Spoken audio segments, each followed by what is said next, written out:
You are arguably the greatest defensive fighter of all time. No, I'm the best fighter ever. Not just defense. We're going to go to the stats. And we're going to talk about Mayweather, and we're going to talk about other legendary fighters. Okay. Okay. No fighter in history has landed on a higher percentage than Floyd Mayweather. In terms of CompuBox tallies? Exactly. I took less punishment than any fighter in history. No fighter in history has beat more champions than I beat. They don't want to give me the props that I deserve because everyone else, they had a tough time. You know, all these other fighters had a tough time. I didn't have to have no tough time. I'm not that good, I'm that great that I made it look so easy. I'm just a special artist that paints a beautiful picture. See the passion in his eyes. That was Floyd Mayweather sitting down with our Joe Tessitore, always on the defense, both literally and figuratively, Skip. Were you surprised by those comments and that passion there? Stephen A. Smith, I wasn't surprised.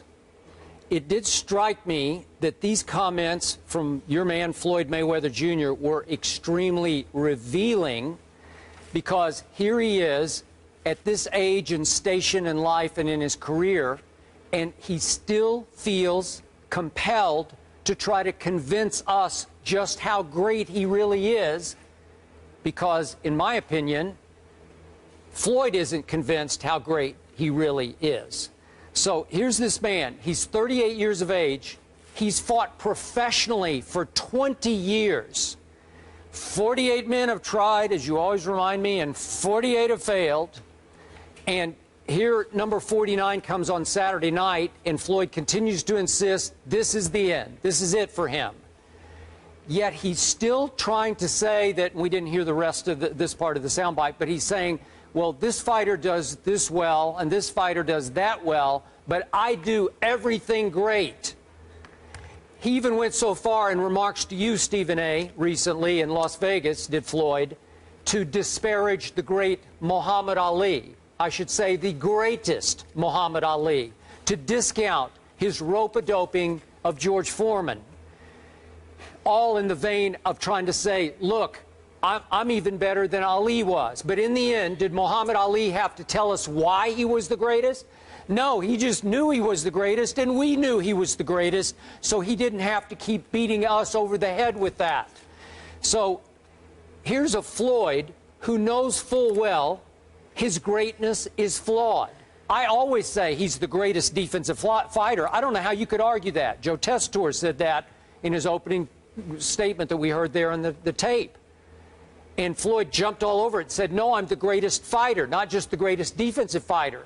But clearly, Floyd doesn't have great punching power. I bring it up all the time on the show because it's so painfully obvious to me, and I think painfully obvious to those 48 who tried and failed, that if we want to go pure knockout, I'm talking about knocking a man out cold the way Marquez knocked out my man Manny, not technical knockouts, not the sucker punch knockout of Victor Ortiz. If we want to go back to Floyd's last knockout, unqualified knockout, I have to go to May 22nd, 1999. 1999. Somebody named Justin Juuko, J-U-U-K-O, Justin Juuko, that's his last pure knockout victim by Floyd Mayweather Jr. So he has to keep trying to convince us he's the greatest ever when all he's ever done is be the greatest defensive fighter. And it's hard for me to watch him because he runs too much and he doesn't inflict enough offensive damage on all those 48 opponents of his. So I get it that he lands a lot of punches, but he doesn't take his pound of flesh very often. They don't have that much impact. So I think deep down, Floyd's insecure about it. All the way to age 38 to his final fight, he's trying to go over the top to convince us he's the greatest ever, when we all know he's not. Sorry, Floyd. Well, let's be clear about something here. We all know we can't trust you to be objective about Floyd Money Mayweather because you think he's Chicken Mayweather and you've been disrespecting him for years despite his unblemished excellence in the ring. Having said all of that, let's be very, very clear about something. When you use the word insecure, it is clear you don't know Floyd Money Mayweather, because the last thing he is insecure. As he breaks this down, let's make sure we understand what's coming along here. First of all, He did beat Ricky Hatton. That was a TKO as opposed to a KO. I understand that. When he was moving up in weight, you got to remember, he started at the lightweight. When he was fighting Diego Corrales was a knockout artist. Floyd steps in the ring with him, knocks him down 6 or 7 different times. Had the boy crying in the ring. God rest his soul, because he ultimately passed away in the car. I understand that. A lot of it was a long time ago. But he beat an Oscar De La Hoya. He beat a Sugar Shane Mosley. He beat a Canelo Alvarez. He was young. He beat a Miguel Cotto. He beat a whole bunch of guys. What I'm saying to you is this. Do I believe he's the best in the world ever, rather? No, I do not. He and I have debated about this for years. He and I go back and forth, and it was nice to see him talking to Joe the way that he talks to Joe, because that's how he argues with me about it practically every time we see one another. He firmly believes he's the best because he believes we all don't know boxing. And compared to him, Skip, he's allowed to make that argument, because when you're considered one of the best ever, and I don't think there's any question that he's one of the best ever, then you have a right to question other people's intelligence about the sport you have mastered as a pugilist. So I'm not offended by that. But here's where it comes from. Floyd's belief is that the rest of us are caught up in the guts and glory, the Arturo Gaddis versus the Mickey Wards of the world, the Rocky Balboa fictional character and stuff like that. Floyd believes we're caught up in that. When Floyd brings up Muhammad Ali, he brings up the rope-a-dope. He doesn't bring up the way Ali annihilated so many other opponents prior to Foreman and the Rumble in the Jungle, or even prior to Frazier. He doesn't bring up that stuff. He's caught up in the rope-a-dope. When he thinks about a guy like Marvin Hagler, he thinks about Marvin Hagler knocking Hearns out, but the punches Marvin Hagler took in the first round as well. He thinks about all of those things. So Floyd is the kind of guy who believes this ain't the UFC, this is boxing. The objective is to hit and don't get hit. And who does that better than me? That's what he thinks. That is why he believes he's the best. That is why he brought up the fact that comp your box numbers strongly favor him, the number of champions that he's beaten, the way that y'all project that somebody's going to walk into the ring and annihilate him and they can't touch him. And he brought up a point that I have made to you, Skip Bayless, personally on many, many occasions. Manny Pacquiao is a huge example, rotator cuff and all. Everyone knows what Floyd's going to do. The reason why the fights have been mega is because at one time after another, we always presume that this next fighter is going to go after Floyd and he's going to be able to take him out. And Floyd continuously makes them look less than ordinary because he's so much of a defensive genius in the ring. That's the argument that he's making. He's saying, y'all was supposed to come. Y'all had one dude after another who was supposed to take me out. And every time they can't, y'all have an excuse. Just give it to me. I'm not giving him the best ever no matter what. But he is one of the best ever. And he's clearly the class of boxing over the last several years. Nobody else is even close. Okay, I hear you. But here's why I call Floyd insecure.